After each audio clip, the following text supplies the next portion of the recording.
कालीजाई रे naval NCC cadet मानक जन सचेतनता चिलिका नौयात्रा 2025 प्रथम दिन में कैडेट माने कालीजाई ग्रस्त करी एहार हृदय स्पर्शी सौंदर्य मंत्रमुग्ध हो जाइथिले। परे से माने निकटस्थ ग्रामवासी मानक सह मिसी विभिन्न सामाजिक कार्यक्रम मध्य करिथिले। द्वितीय दिन में प्राय 20 किलोमीटर यात्रा करी कैडेट माने कृष्ण प्रसाद ग्राम रे पहुंची थिले। सेठारे स्वच्छ भारत अभियान, बेटी बचाओ बेटी पढ़ाओ और वृक्षरोपण भरी विभिन्न सामाजिक कार्यक्रम मध्य करिथिले।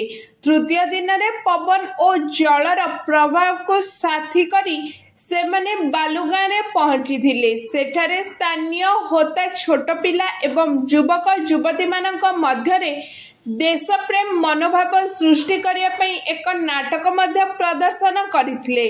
तृतीय ओडिशा नाभाल एनसीसी रो commanding officer commander Sushant Kumar Mohanty मार्गदर्शित कैडेट माने आगको अन्य जनसचेतना कार्यक्रम करिवार योजना मध्य रही। Bureau report around Odisha live.